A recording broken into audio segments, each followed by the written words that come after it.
welcome to this deep dive. Today, we're really zeroing in on something the sources we're looking at call, well, the essential driving force if you want to achieve anything major, persistence.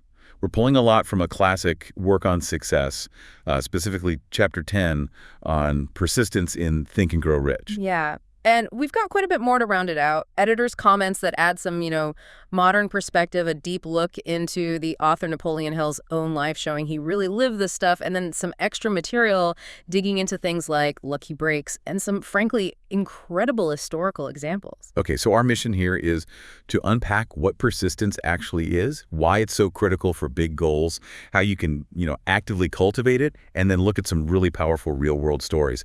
We want to pull out the key insights that can help you apply this in your own life. Right. Let's dive straight into the core definition. The source material basically says persistence is the sustained effort you need to induce faith and turn desire into its actual monetary equivalent. It's framed as the 8th step towards achieving, riches or any major goal talked about in this philosophy. Sustained effort, induce faith, transmute desire into its monetary equivalent. Can we unpack that transmute desire bit a little more? What's that really getting at? Yeah, it's essentially taking that thing you intensely want, that burning desire, and through consistent effort, making it real, tangible. Often, in this book's context, it means money, but it works for any goal. Persistence is the engine, the bridge that takes your strong desire and your belief you can do it and makes it happen through doing the work consistently. Got it. So it's more than just wanting or believing hard enough. It's the doing, day in, day out. And the source says its foundation is willpower plus desire, calls them an irresistible pair. Exactly. And it makes an interesting side point. You know how sometimes really successful people can seem a bit cold, maybe ruthless.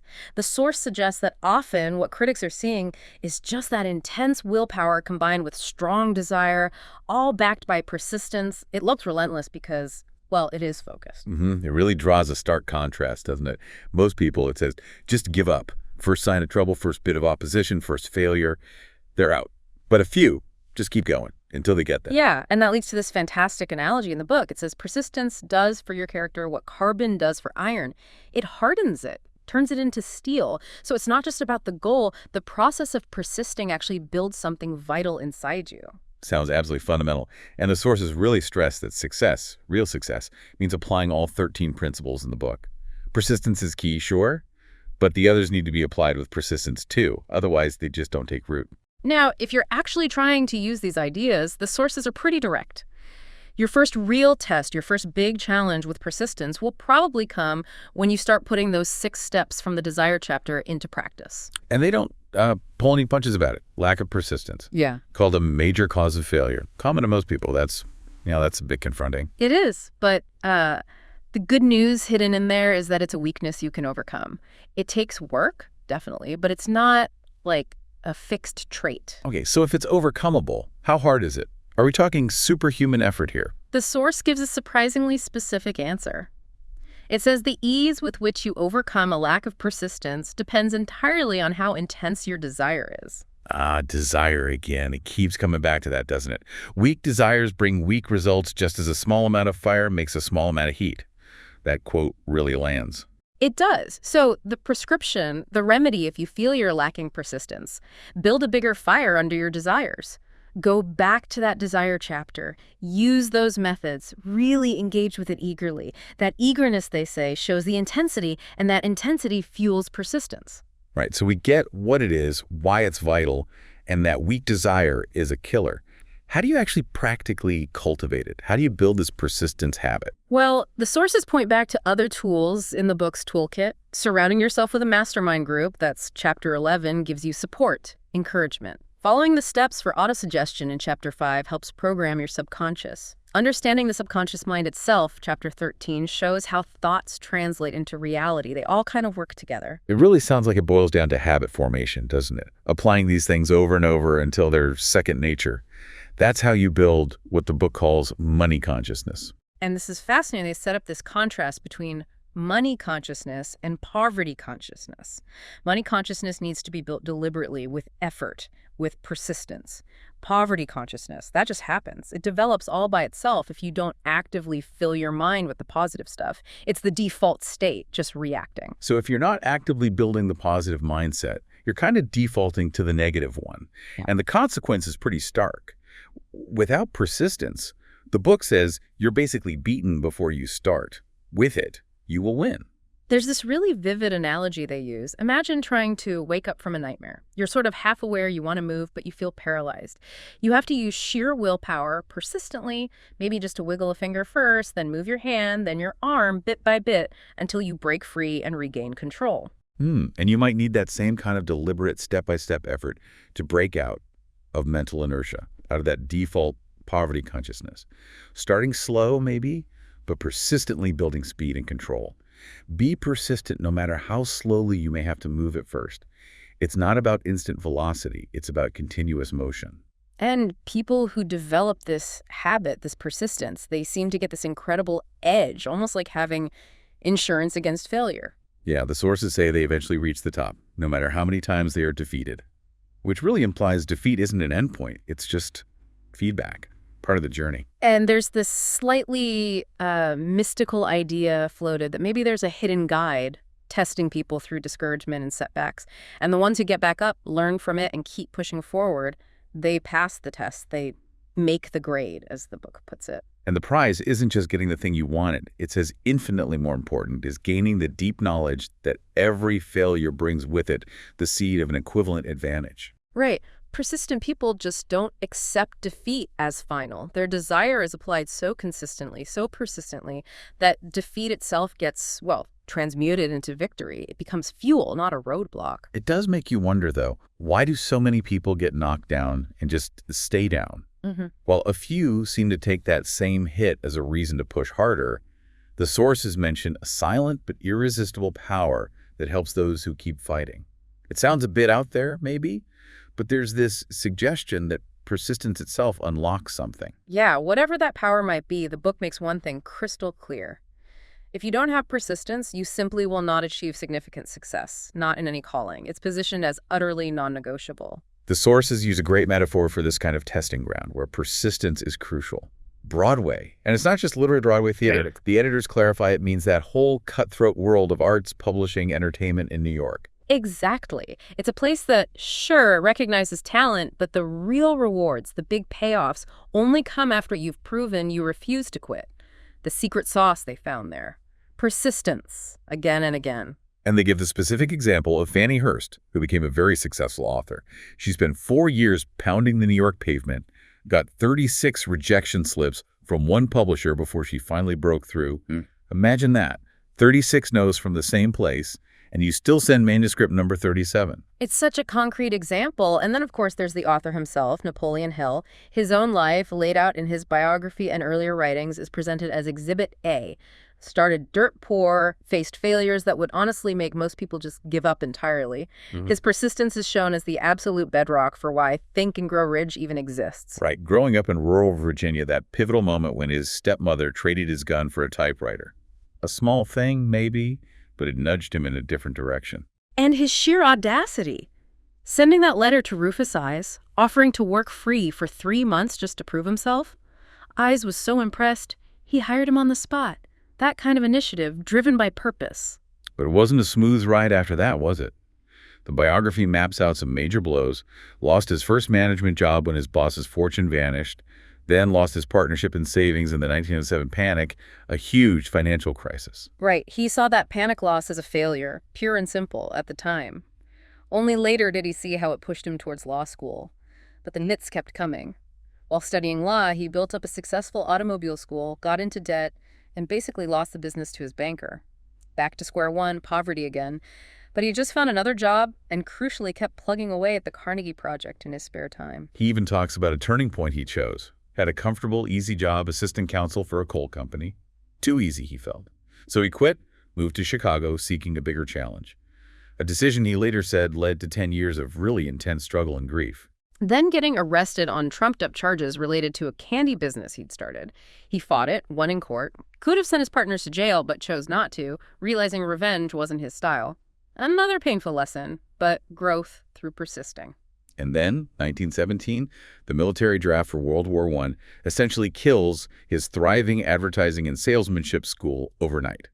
Flat broke again, family to support, relatives ridiculing him. Yet he still kept working for President Wilson for $1 a year and absolutely refused to abandon the Carnegie research. Just sheer conviction carrying him through. Even when Law of Success finally came out in 1928 and was a bestseller, boom, the 1929 crash and the Great Depression hit, wiped out the book market. So he's struggling again, lecturing, teaching, ends up working for FDR, again for that symbolic $1 a year, possibly even contributing to the nothing to fear but fear itself line. It wasn't until 1937, deep in the Depression, that he finally persuaded his publisher that people desperately needed a book to fight the era's despair. That's when Think and Grow Rich was published and became the phenomenon still is. His entire life story is just persistence embodied through one major blow after another. And it's not just Hill and Hearst presented as examples. Henry Ford built his industrial empire with, quote, little more than persistence. Thomas Edison. Minimal schooling, world's top inventor, achieved staggering results through persistence. The book specifically says that after analyzing both men for years, persistence seemed to be the primary source of their massive achievements, above other qualities. And then it broadens the lens even further. Looking at historical figures, prophets, philosophers, religious leaders, it finds a common pattern.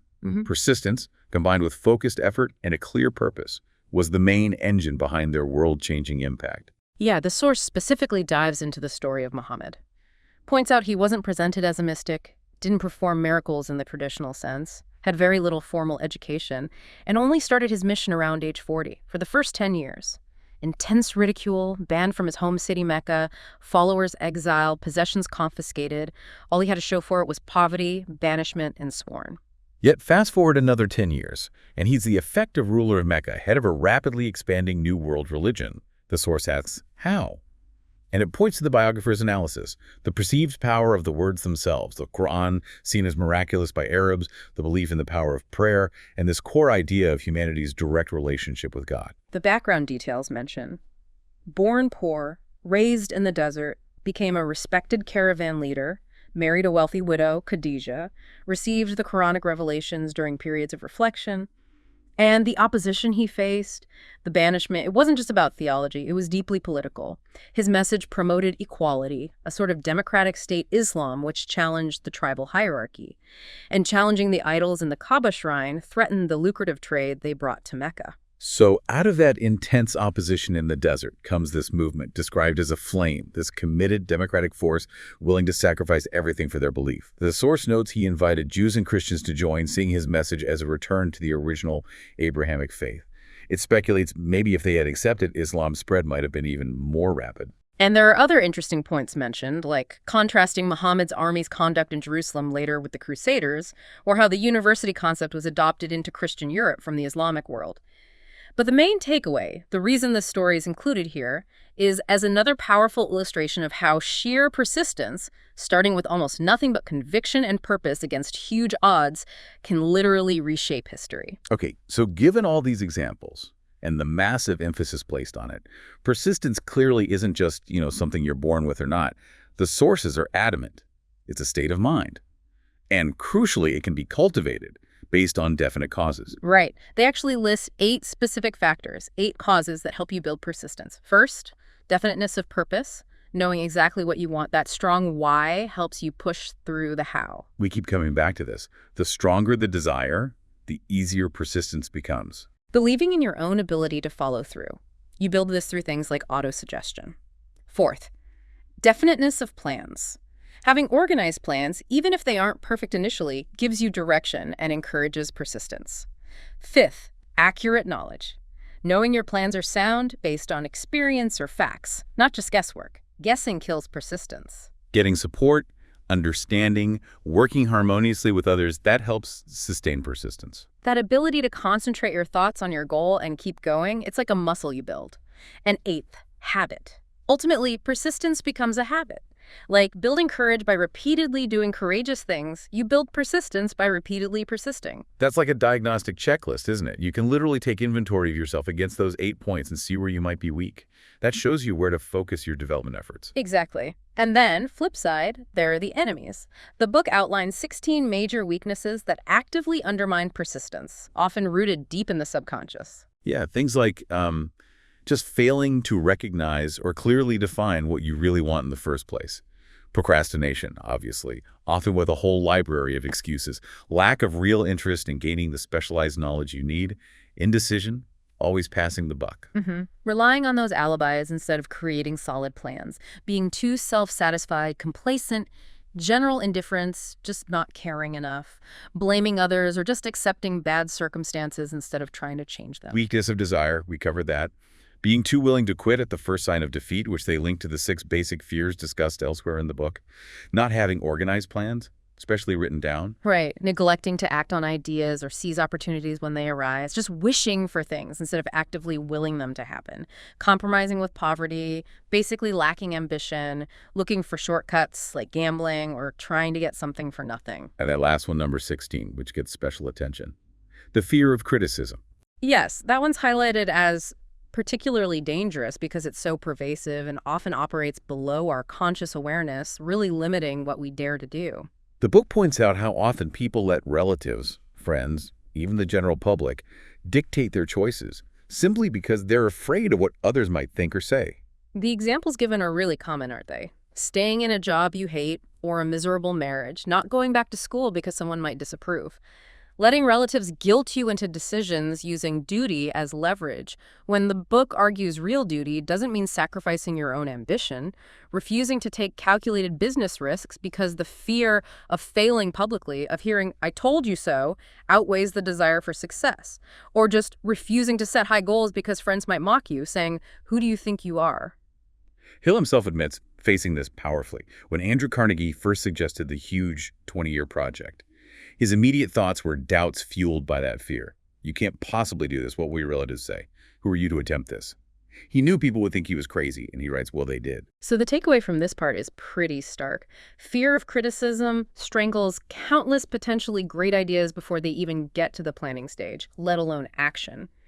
Ideas need, as the book puts it, the breath of life injected into them through definite plans of immediate action.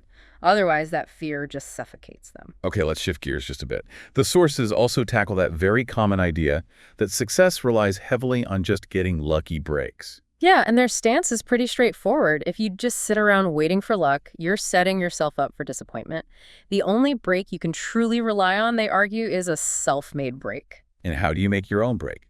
Surprise, surprise, through applying persistence, which starts with having that definite purpose. The material actually brings in some interesting related research here from a study by Mark Myers. He looked at people who identified as lucky versus unlucky. Turns out, in pure chance situations, like guessing coin flips, there was no difference in their actual luck. The difference was perception.